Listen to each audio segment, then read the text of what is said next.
Welcome to Let's Talk Kids. I'm Mary Coogan, President and CEO of Advocates for Children of New Jersey and the host of Let's Talk Kids, a video podcast where we bring together experts, policymakers, and community partners to talk about issues impacting children and youth. Joining me today is Dashaan Jennings, who I met through an activity organized by the Task Force on Child Abuse and Neglect to look at mandated reporting with the idea of reforming it so it was not so punitive and that we were actually supporting families, not just reporting them. Welcome, Dashaan. I'm so glad you could join me. Thank you for having me, Mary. So it's my understanding that in addition to this project, you also are involved in several initiatives under the Department of Children and Families or Child Protective Services, the Division of Child Protection and Permanency, correct? Yes. What's your earliest experience in terms of initiatives? My earliest experience in the part with the Division of Child Protection and Permanency was actually lived experience. Oh. So actually being involved in the system since age of 4 and aging out at 21 kind of propelled my work to this current day. What brought me to the work was powerful family, powerful communities, right? A need to hear from people with lived experience in the co-designing element where we are able to meet amongst each other. We did it virtually during the pandemic to really discuss how can we shift the framework from mandated reporting to mandated supporting. And that's really how I got into this work, like on the other side. Wow. So, no, I appreciate you sharing that. I did not realize that you had been in foster care for that long. Yes. So you bring a real wealth of experience to any of the initiatives you've gotten involved in. Yeah. But the Powerful Families, Powerful Communities, who was involved with that? Was all people who had Summit linked to the Child Protective Services? Yes.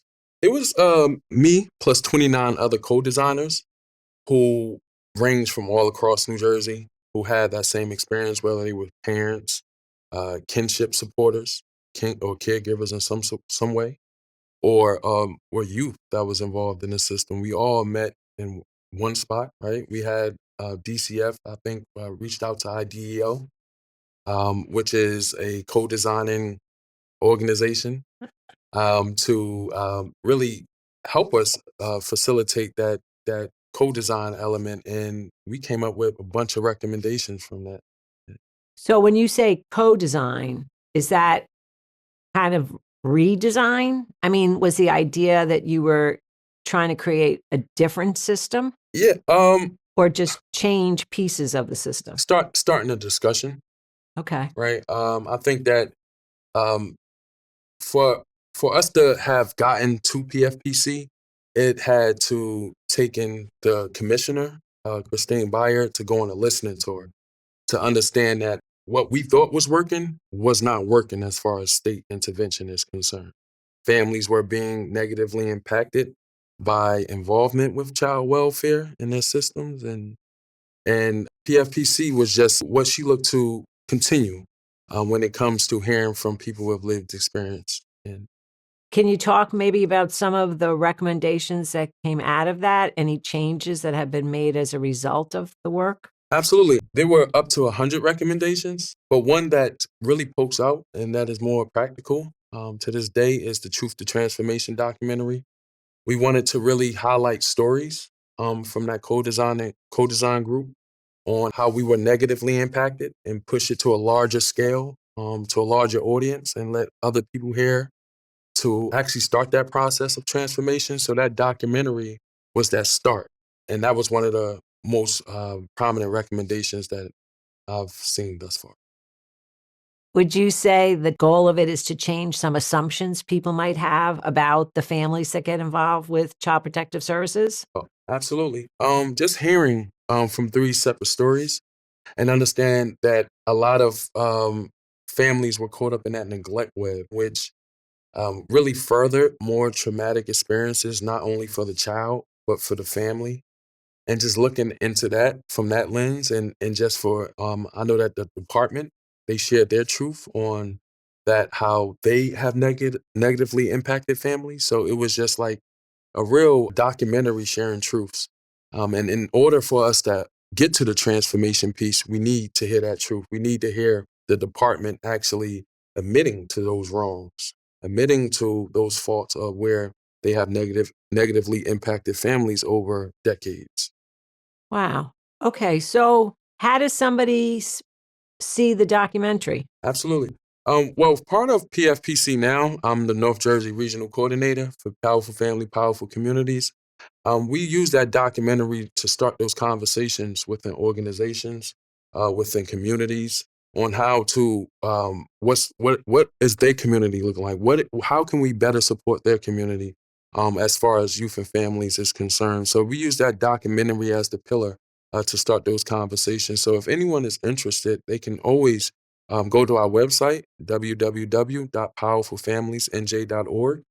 And they can click on the request for screening form, fill out that form, and someone will get to them. So, Well, I think so. Advocates for Children of New Jersey, we could request, oh, right? And show absolutely. staff and our board. I think Mary should have been requested to film. You should have been seen the film, Mary. But No, so we'll have to do that. absolutely, So going back to the whole idea, what you're saying is that families are harmed, and you mentioned neglect, Mhm. right? So as you know, everyone in New Jersey is, quote, a mandated reporter, meaning that if they are thinking that a child has been abused or neglected, they should call the hotline, right? And that's some of the work we looked at when we were involved in that work group. When you think of that process that sort of makes everybody a mandated reporter, what do you think is wrong with that process? I really feel like our mandated reporters really have families' best interests at heart, even a child best interests at heart. But those liabilities that they sign on to their roles really prevent them from making those decisions that can prevent state intervention. I think our mandated reporters are like our healthcare officials, our law enforcement, our teachers. I think they need more community resources. They need more access to resources. And I think that their only resource when it comes to child welfare and safety is the DCPMP hotline. And that has been traditional, that has been promoted in our communities. If you see abuse, say something, and they usually have these signs on the wall with DCPMP hotline. So I think that it has been popular, it has been made popular to reach out to that hotline. So that's sort of become the default, Yeah. right? Yep. And I think there's a difference. I don't know if you agree with this. There's a difference between a child who might be getting abused and what somebody might think is neglect, Yep. right? So, what do you think the confusion is with the neglect? I think when we think about neglect, we should be looking at the family more so, right? If there's any concerns of neglect, it's usually from, let's say, a lack of somewhere, right? A family is struggling somewhere. And I think that we don't do a good job as a department of addressing those barriers that families could be facing when it comes to that neglect web. And so a lot of families will get caught up in that, right? Because that's not state intervention's job, right? They will knock on your door and they will look for ways to protect the child against the family currently. And I really feel that when it comes to neglect, those resources are in the community. And if we were more intentional on developing and providing more infrastructure for those resources to exist to these local offices or even these mandated reporters, then I think we will cut into state intervention. And families will do better. And families will do better. Yep. So, I know we looked at data when we were involved with this initiative, and my recollection is of the, let's say, 90,000 calls that might come to the hotline, Mhm. maybe 80% of them, there's a concern that a child is being neglected, but it could be because the family doesn't have something, which is more of a poverty issue, right? Exactly. And I think, to me, the startling data was that of all of those calls that allege neglect, less than 3% are actually determined to be neglect Yeah. or substantiate it, right? So then all of those families are needlessly investigated. Yeah, exactly. Okay. Okay. So when And there's punitive consequences to that investigation. such as, That those families may have a record, regardless, right? Even if a case is unfounded, it will still be on the family's record for 3 years. It may not show up in carry, right, or that type of child abuse record, but it will show up if there's another matter, right? So it's just to be a matter compiled against another matter, which can kind of strengthen a state's case against a family. you mentioned Carrie. I think that's child abuse registry. Yep. So if something is in the registry or something's on somebody's record, that could impact if there's another call, but how else might that impact a person? Employment, um, dealing with children, right? It may impact um, uh, abilities for family to actually become foster parents Right. because of that, right? So it impacts that lens of having that extra support for the department. Um, it impacts a lot once you have a record, right? Because most jobs, if you want to work at a daycare center, if you want to work with youth or in group homes, they check those records, and that can impact a family dramatically. Sure. So, and what about the other piece of it where we're talking that investigation? People might say, well, so there's an investigation, the caseworker comes to the house, they don't find anything, everybody goes home. No harm done. Is that true? It it is not true in a sense. However, that case, that record of that worker showing up to the house, it sits on that record for 3 years, and that is impactful on the family in a way that it compiles, right? And if that call was made anonymously, or if it was made in a form of weaponizing, right, using the system against a certain family, then that person who made the call really won, right, in a sense, or really did their justice because it still sits there on the record for up to 3 years. And if someone was to call again, then it becomes more serious, right? Then the worker will say, well, we had a call about a year ago with something related to this family, and now we have to take it more seriously. So it does have those punitive consequences to it. Are you suggesting that sometimes people call on a neighbor or a family member when they know there's really no issue, that they might be doing it to be hurtful or spiteful? Absolutely, I've witnessed it. I come from Newark, New Jersey. I come from areas where you hear conversations like that. Just out of nowhere, people saying, "I'm gonna call the state on you if you don't come get these children," or "I've been watching these kids for too long. I'm gonna call diapers if you don't come get them. I'm tired of watching them." Right? And I think that, or it'll be a neighbor next door that doesn't like the family for some reason, or they may have some other argument, and that family is known to have a bunch of children, so they can use that number, DCP PNP hotline, as a weapon towards that family, right? So I've I've seen it, and I know that it occurs. And we wanna stop that. We want to stop it. What about the well-intended person who, and it could be a teacher who Mhm. just says, maybe the child says something, they didn't eat last night, or they come in the same clothes every day 1 week or something, and so the teacher is concerned. Mhm. So they call the hotline, there's an investigation. What impact does that have on the family? Has a lot. One of the main problems there is that teacher is confidential at that moment. So there's never a chance to give that teacher that resource, right? So once that teacher makes the phone call, it's the worker that shows up, and the worker will say it's a confidential reporter, right?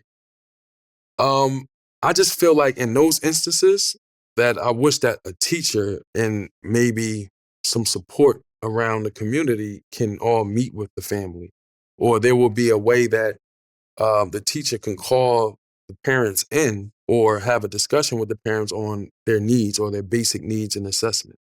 And so it doesn't have to get to state intervention, but prior to making a phone call, there was a layer that they had to do to ensure that they are checking the basic needs and finding resources in the community prior to calling state intervention, going all the way up to state. They should be doing something at a community level, right? I would like to see that.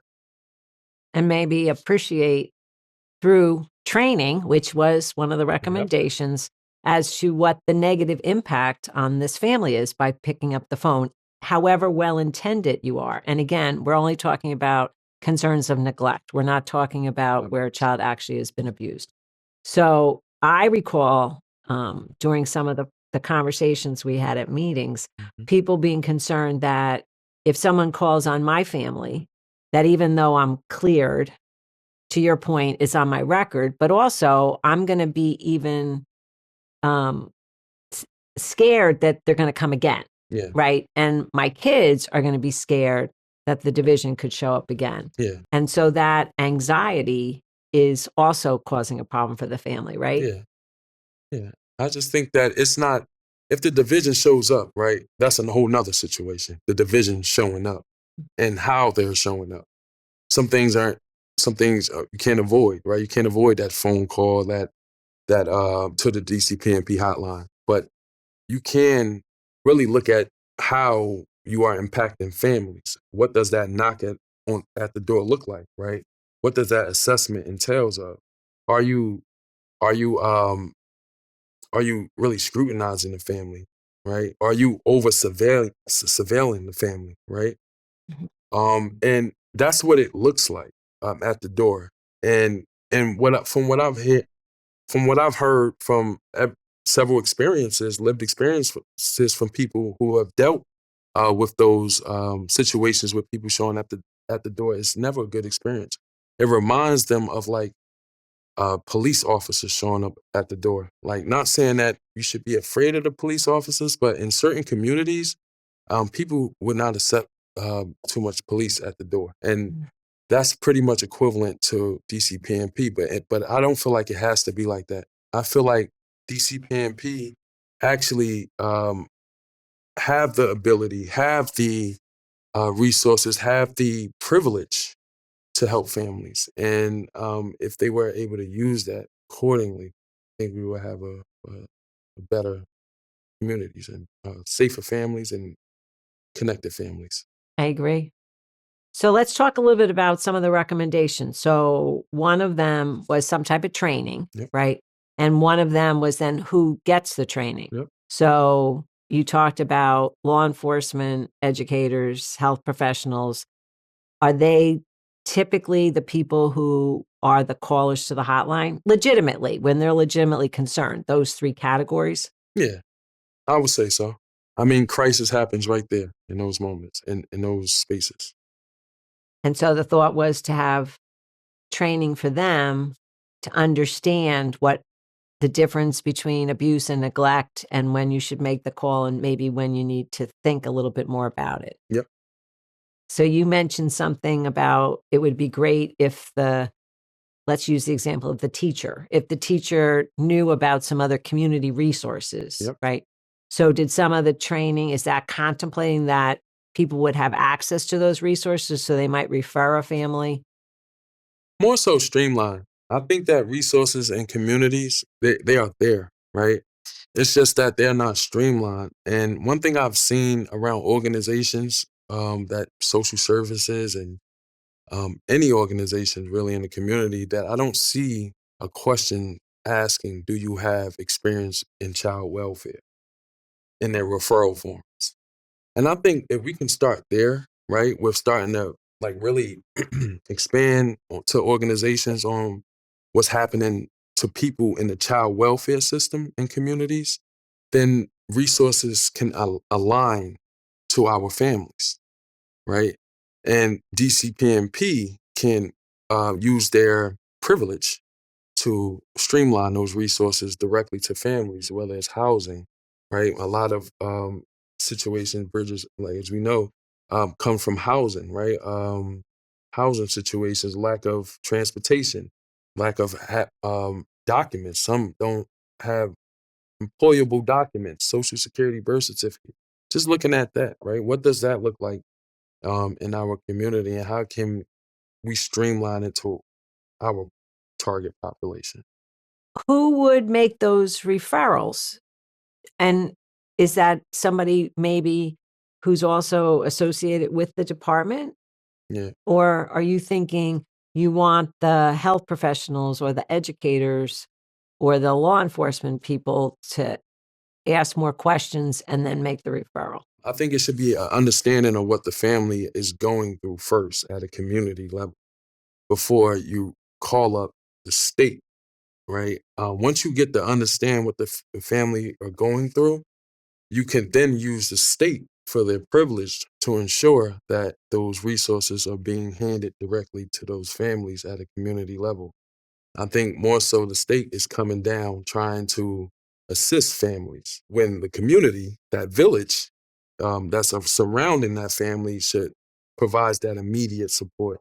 And we should really look at that. So you have kids in a school.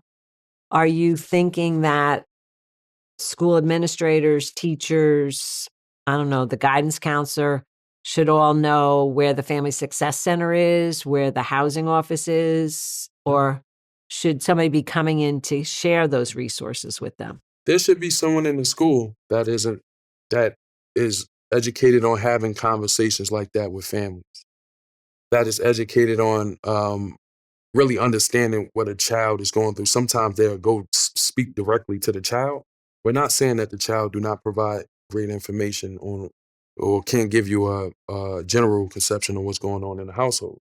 But I think that there's a need for someone in those situations to be able to address the family, just like DCPMP will come to the door to address the family. And in those instances, we can get our community level assessment of a family that doesn't have punitive measures. And then what would you have in a pediatrician's office or the doctor's office or at the urgent care? Would you also think you'd have someone there understand the resources, or should somebody on staff be able to say, call the Family Success Center or call this organization? Yeah, I think a lot of resources do exist in our FSEs, and expanding on them will work. Specifically with our those doctors' offices, right? Having them being able to call someone like a family success center to see what's going on, because if I can see if law enforcement is calling this crisis. Pediatricians, they might be concerned somewhere, right?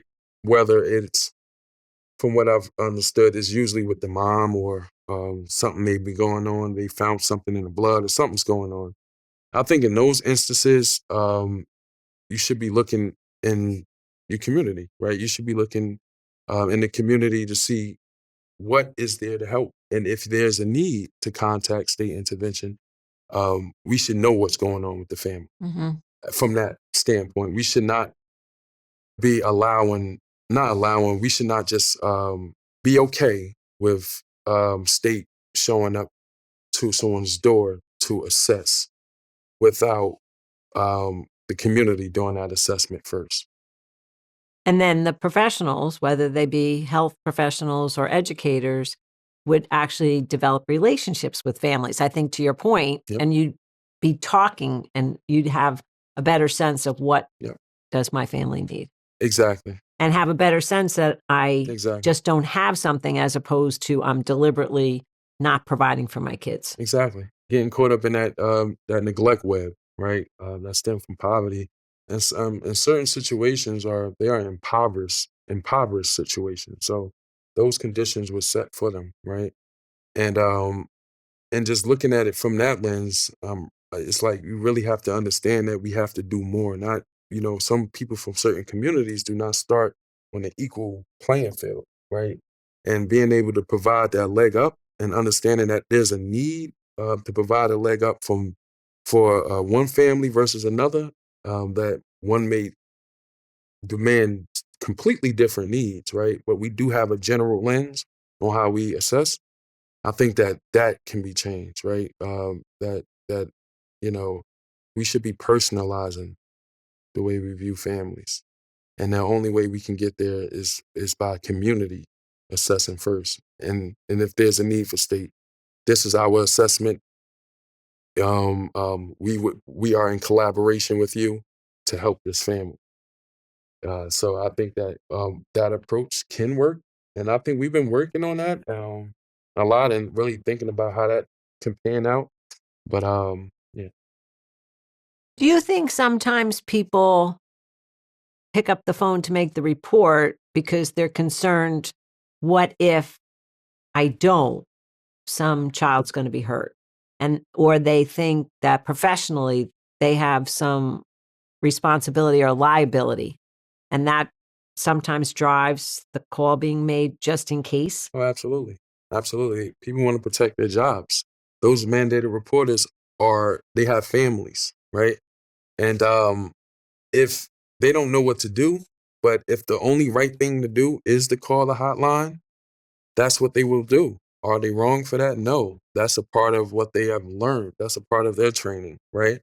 So did the work group make any recommendations on how we might make people not so concerned about liability? What we found in that work group, that all of our mandated reporters are concerned about those liabilities. We're looking at not so much as um, really removing those liabilities so much, but to really strengthen the way we accept calls at the line, the way we take calls at the line, and if we can, if it demands state intervention, looking at it from that lens, how can we really weave out calls that don't need state intervention? And I think we've been looking at that. Yeah, So I do think you're right. It's about what calls are not appropriate, yeah, right? Or based on what the person is saying, understanding it's not going to be found to be neglect, i.e., it's yep, not going to be substantiated, is the technical term, right? yep, yep, And I know that the division currently takes calls sometimes that I think they classify as a family assessment or a child welfare call. And they try to refer families to services. But I think what you're suggesting and what the group suggested is we want to even have that referral in the community where the family's living, yep. which does require then people to understand what's out in their community. Oh, absolutely. If the village can take care of a family, then that village can take care of itself. Child welfare matters is not popularized, right? Until people start telling their stories about their experience in child welfare, right? And and because of that, people are able to go through certain negative situations and continue to go through those negative situations. But what's happening, like really now, is really a shift into that, where we really looking at how can we do things different in child welfare, right? And does state have to intervene all the time, specifically with neglect? Does the department have the resources to care for neglect cases or to support neglect cases? Or do they have the resources to only support the abuse matters? Or are they strong on that side? And then the next question would be, how do they differentiate the both? Or have they differentiated the two in their assessment? And from what I've known, there's no different assessment. They go in, whether it's neglect or whether it's issues of abuse, with the same assessment. And with that alone, you can only get a certain answer.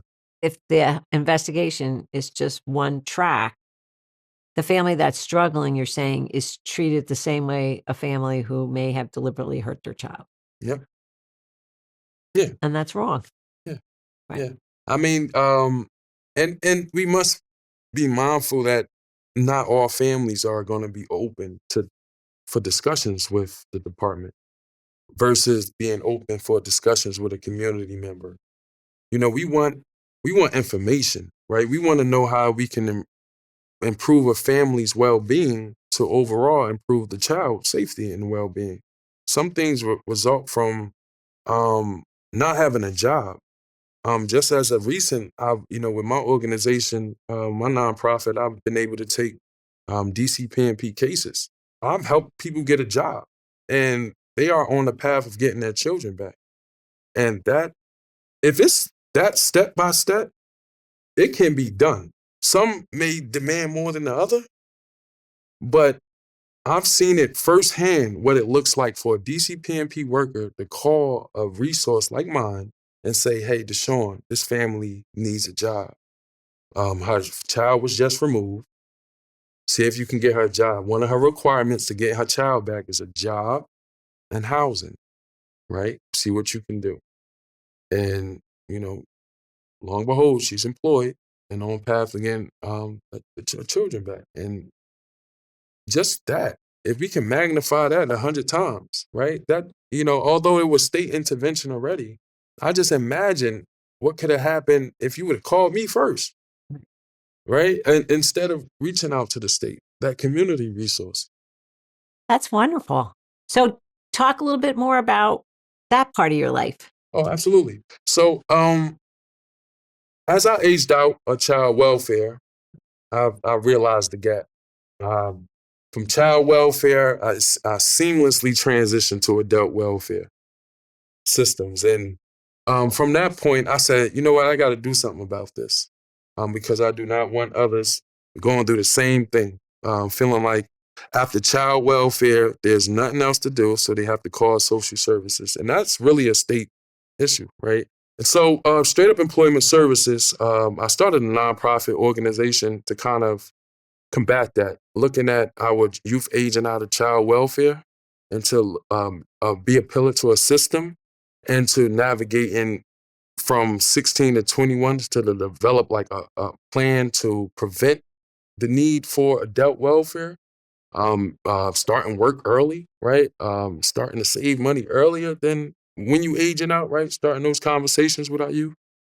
And I developed this nonprofit to do just that. And it has grown to be this community resource and where Office of Violence Prevention in Newark, shout out to Newark's Office of Violence Prevention and Trauma Recovery. We are their partners. DCPNP local offices in Newark, we are their partners. Newark Community Solutions are one of our biggest partners, right? They are utilizing us as a resource just by directional utilization of this resource to ensure that we are cutting into what's needed in the community, right? We understand that most family issues come from economic disparities. They need someone to talk to them about work. They need someone to talk to them about how to get back into work or how to get a job, how to get a social security, something as simple as a social security card, a driver's license, an ID. This is all matters that can lead to state intervention. Mm-hmm. It's just a snowball effect. One person can't get a job because he don't got an ID, then he's not going to, unless you get that ID, you're going to be working under the table. At will at that point. You're going to keep running into these snowball effects, right? Until someone notices it, right? And now they're saying that this child looks like they are lacking resources, and now they're reaching out to the department. So we're looking to cut into that. We cut into that early. That's really cool. So what is your nonprofit called? Str8Up Employment Services. And how does somebody find you? So on our website, www.straihtupemployment.org, you can find that we have a referral form on our page. So if there's anyone interested in finding employment, or if you're an organization that have any clients, you just go on our homepage, use our referral form. We're a free service. We don't we're a community-based nonprofit, and we help everyone. And so are you then finding employers, or are you teaching a person how to do an interview or how they might start to look for employment? That's one side of it, right? That a client relationship.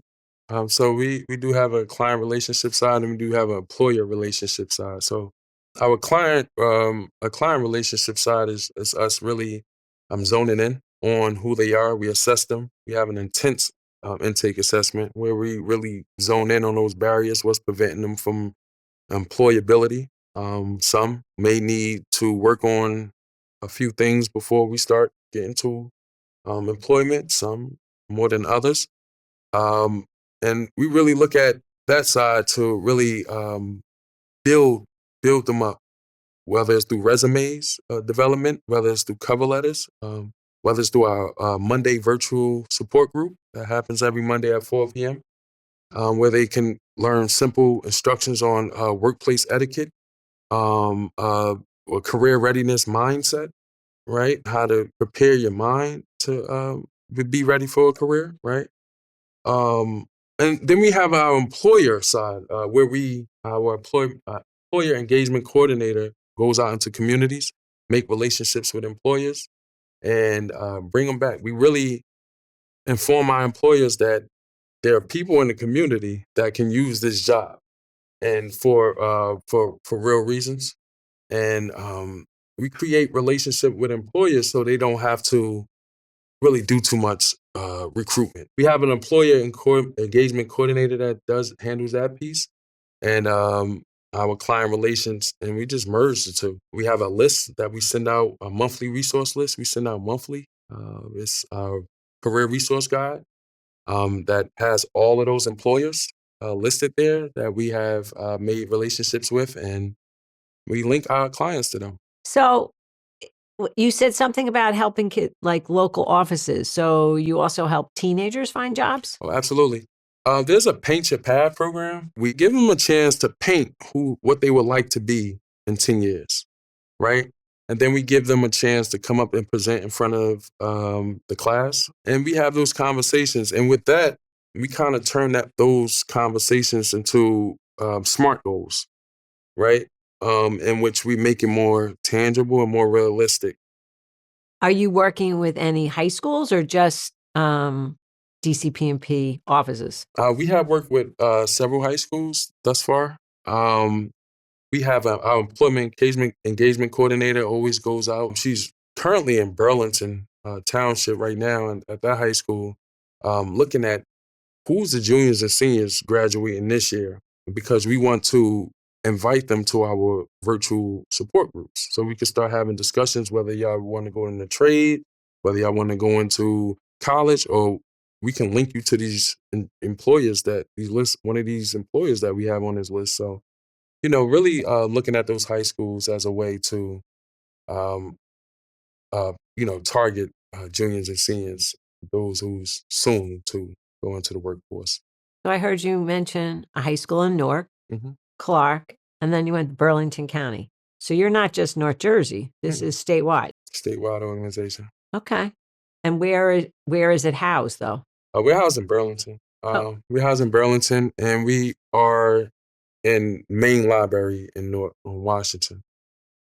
So we have we're stationed there and in Burlington. Interesting. That's wonderful.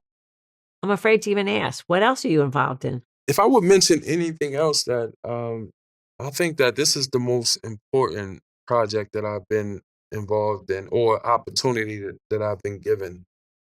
And that Ruckus Institute for Families as an instructor, being able to train DCEMP staff on how to assess our youth and young adults transitioning into adulthood, right?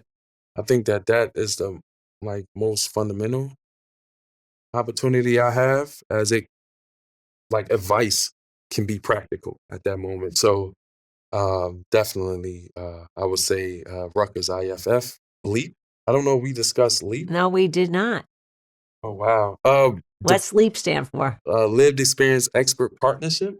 Okay. So that is a program where people with lived experience work side by side DCF constituents to shape policies and transforming the system in a way that hears from our voice. So we've been actually working with DCF offices such as Office of GIA, reviewing grants. What's GIA? Grants Integrity and Auditing, I believe it is.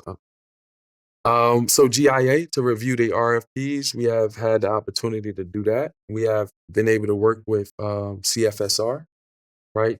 Child Family Service Review.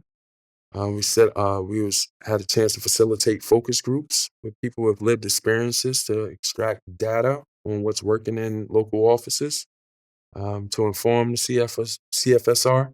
Right after I graduate college, I am going to Denver, Colorado, to give a presentation on what we have been doing here in New Jersey to inform staff on what it's like to work with people with lived experience. So Rutgers and DCF was able to develop a training on that, that sits in the LMS website on how to work with people with lived experiences and the shared leadership approach.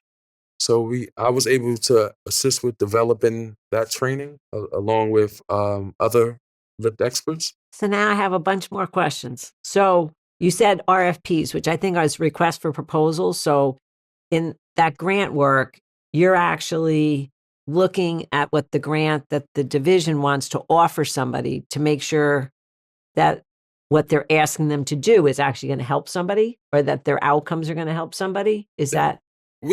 Yeah. Um, but but mainly reviewing proposals from organizations that come in response to our RFP.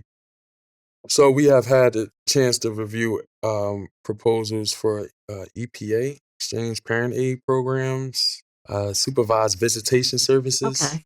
programs, several other RFPs that was administered by DCF. And what we do it, we receive the RFPs, we review it amongst the team. We offer our opinions on who we feel should be funded or who shouldn't.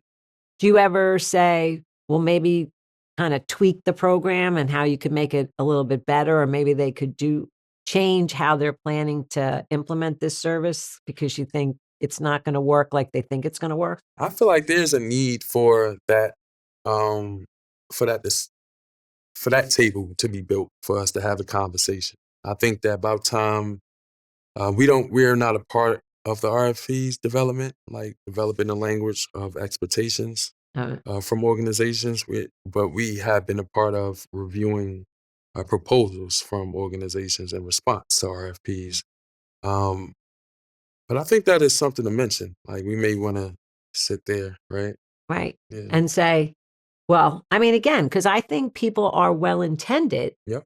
but if you have people who maybe, so let's say you have a mom who was involved in a supervised visitation program. Well, she might say, well, I'm looking at what you're trying to do, but I think if you do XYZ, you will actually do what you're trying to do. I think that's Right. very important, and we have to hopefully we save that part because that has to be highly suggested. And yeah, Yeah. Cause I mean, sometimes people, again, I think people are well intended, but sometimes they don't think it through all the yeah, way, including myself. I yeah, mean, I'm as guilty as the next person.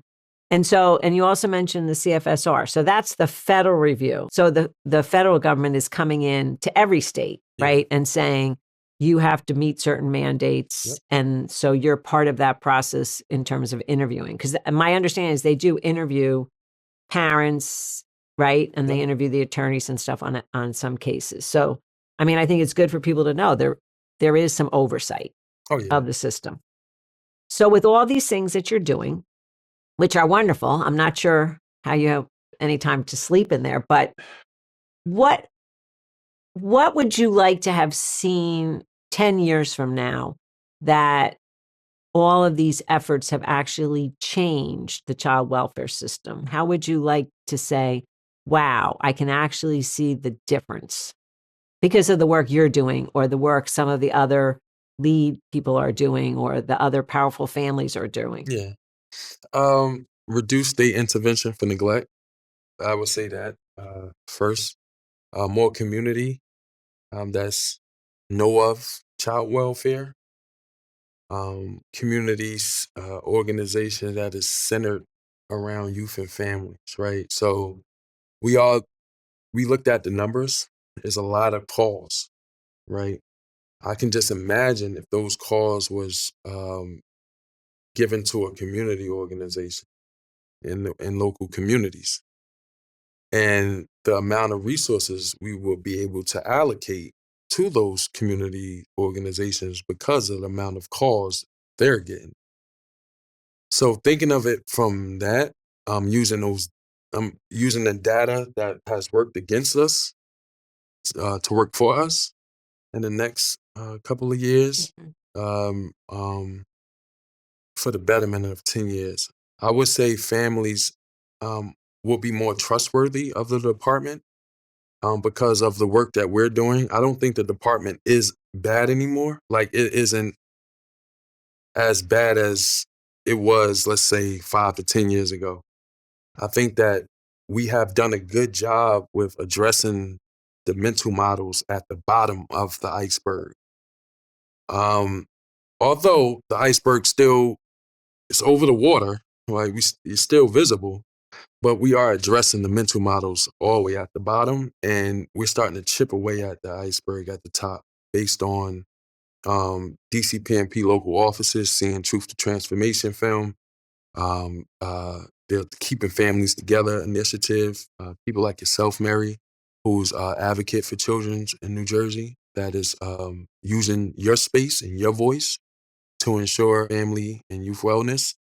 Um, I can see 10 years, just if we keep going at the rate, we are going to build enough like social capital, cultural capital amongst people who have lived experience to do this work.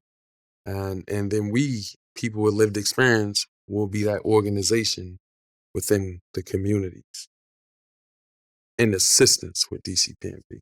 Oh, that's interesting. And then based on the fact, I don't want to put words in your mouth, but based on the fact that they can be empathetic and understand what the family is going through, they may be able to get the family to trust a service, right? Or to trust a process that could help the family. There's a lot of us now, like that sits on the task force, right, board. We have all been not forced, but we have been put in positions to become educated around child welfare, where we can take a neutral step back and put our values to the side and hear from organizations and families, um, to hear what makes it better for overall community.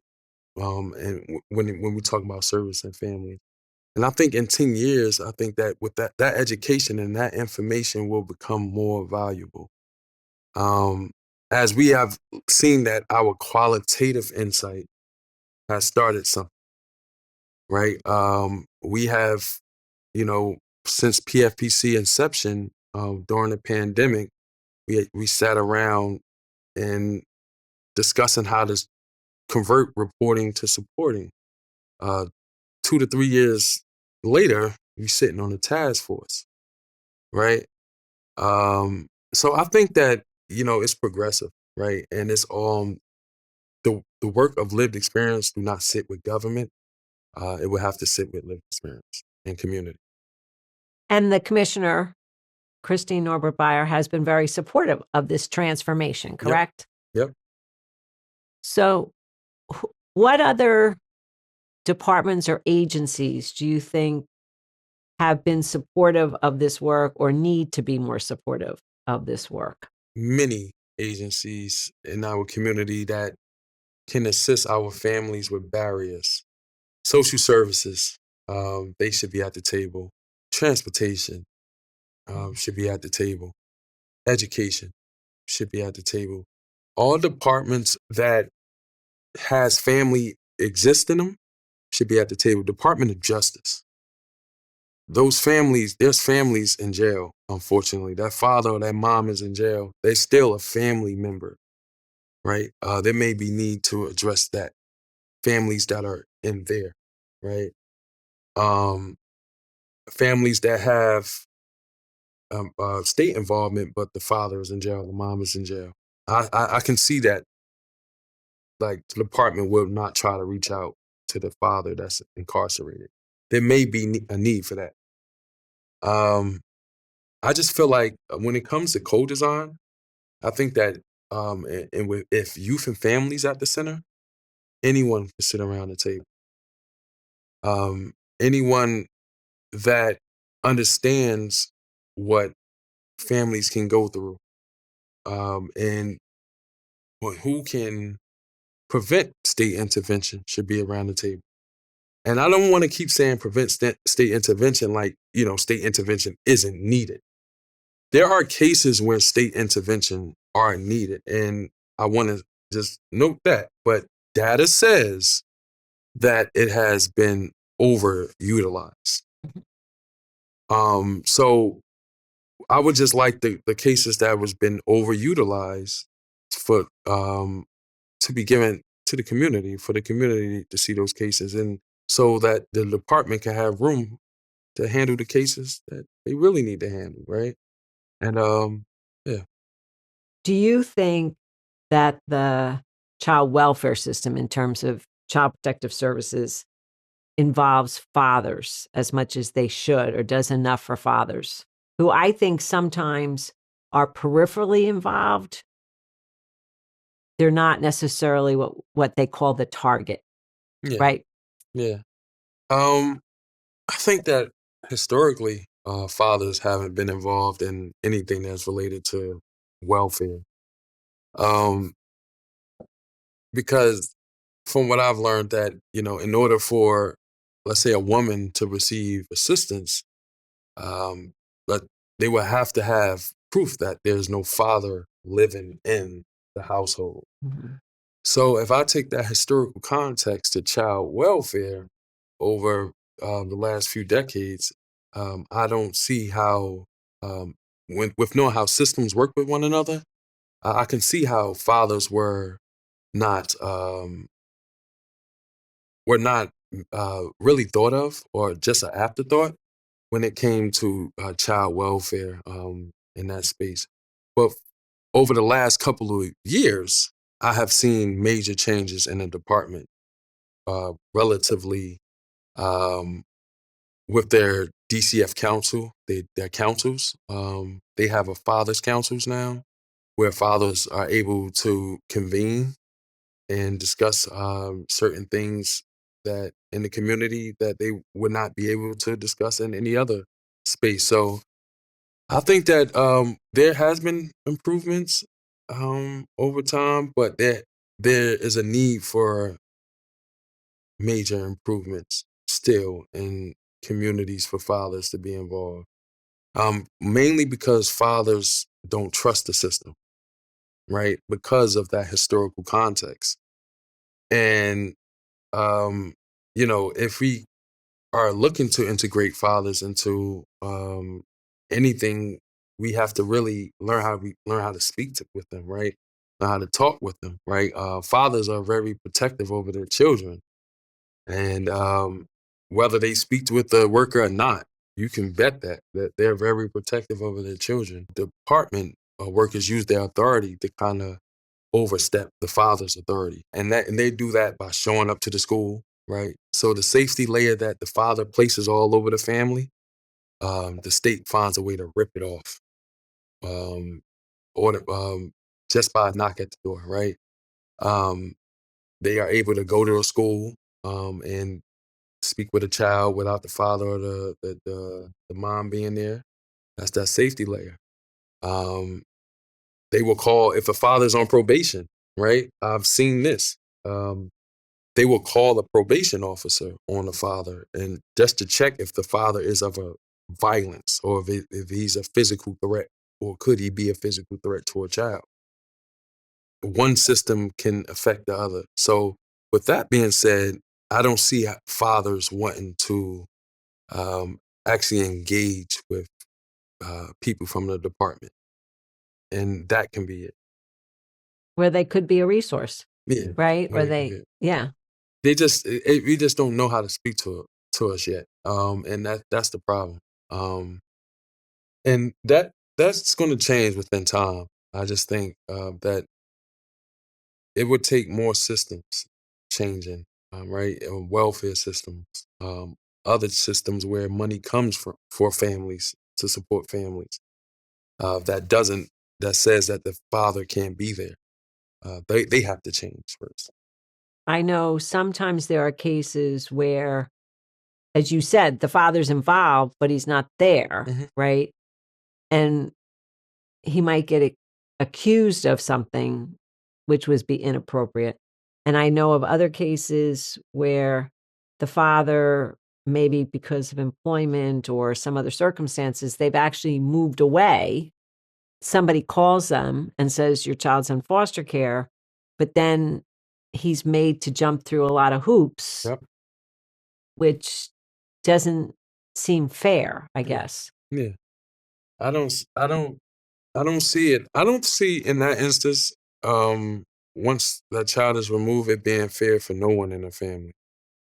At that point, because once a child is removed from a family, the family is has really taken a loss. It's like grief, right, in the family. Once a child is removed, and with fathers, I can just imagine what they go through in those instances, right?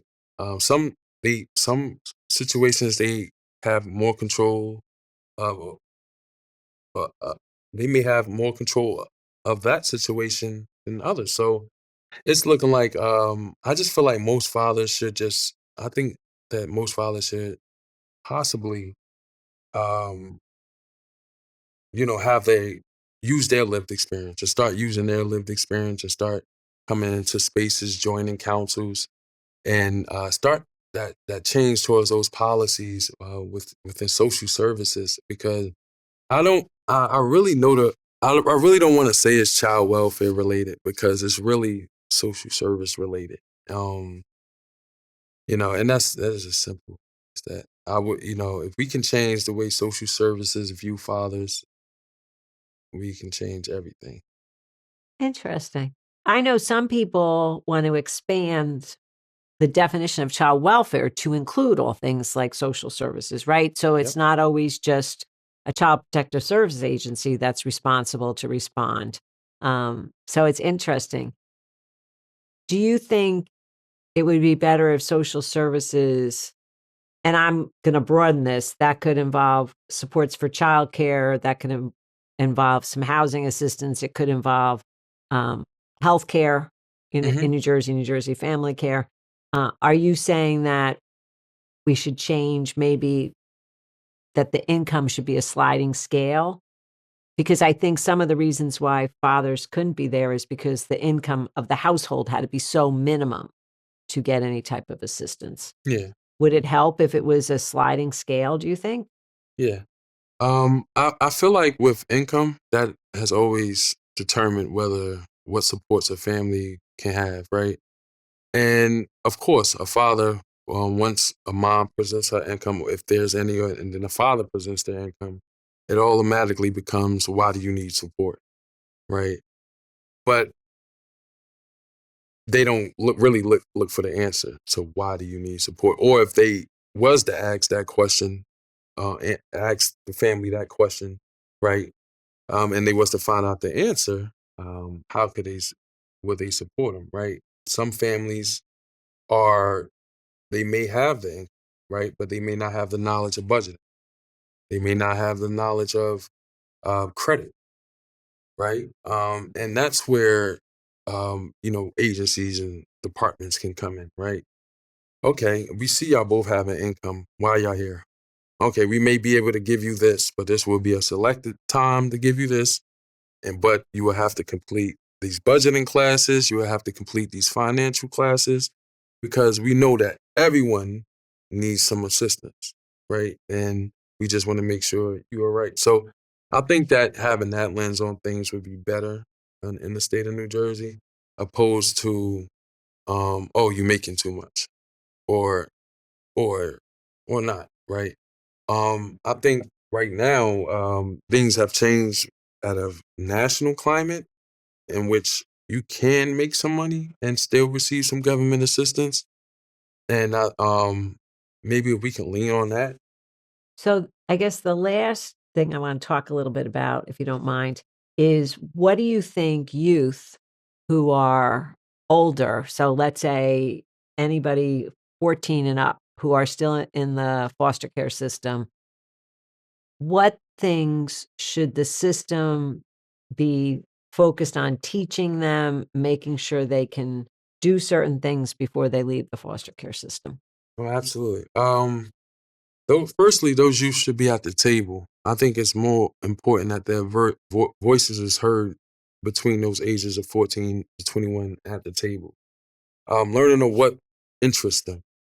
I think once workers get an idea of their interests, the careers they're looking into, any trades, right? They will be able to navigate them accordingly. I think that you must learn um, that there's after 21 that there may be extended services, but it's not guaranteed. They should know that. They should know that. They should understand that many before them has transitioned to adult welfare. After child welfare, they should be knowledgeable on that. They should be knowledgeable on. They should have a resumes. They should have some work experience. I think that the department can work on ways to have job training programs for those youth, right? We have a office in Van Dyke, maybe, ways that they can work on their job training skills in some way, in some capacity there, so they can build on their resumes and be able to gain a job once aging out. Reality of society. I think that when I was aging out, it was like the reality of it, that it would be this hard to even find an apartment, right? That was very. No one said nothing about that. They just sent me to college, and that was it. They should know about credit, right? Our youth leaving out should definitely know how important it is to balance their credit. They should have a support system, right?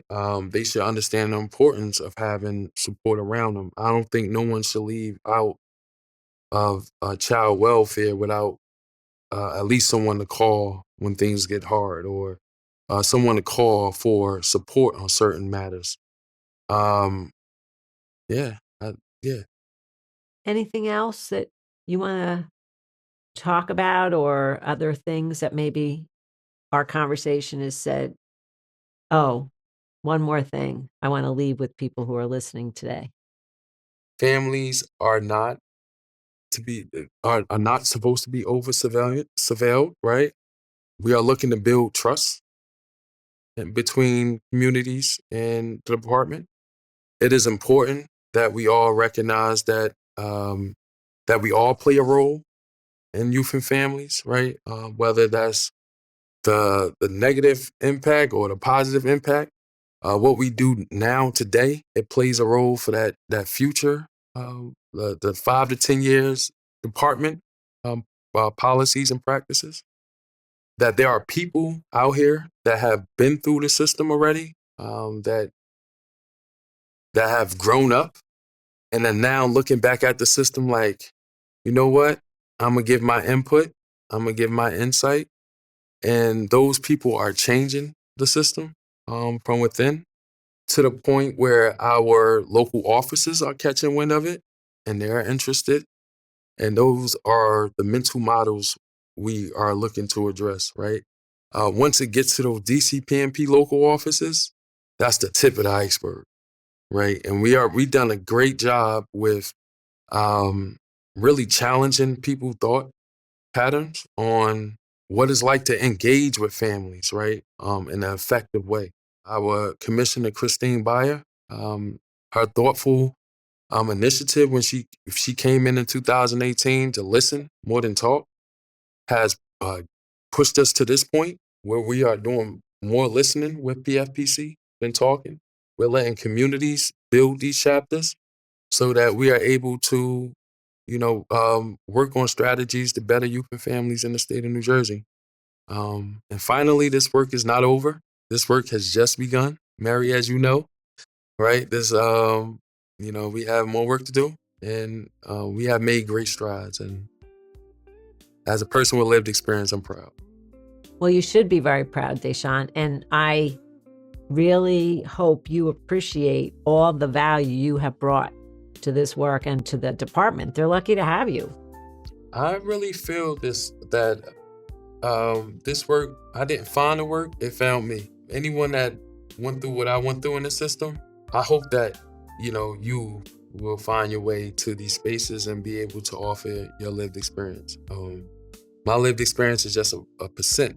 If I can move a needle with my story, then I can imagine what others can do. So we need everyone to the table. And I know it's not a popular thing to tell, to really highlight people's experience in child welfare. It hasn't been a popular thing, but we just want to invite people to the table because that's what's really driving the change in the state of New Jersey. It's people's experiences. Well, thank you for driving the change. Thank you. And stay in touch. Absolutely. All right. Thank you for today. Thank you so much for watching. Visit the description to find out more information about today's conversation. Be sure to leave a like, subscribe, and hit the bell if you enjoyed the video and want to be updated when our newest interviews are released.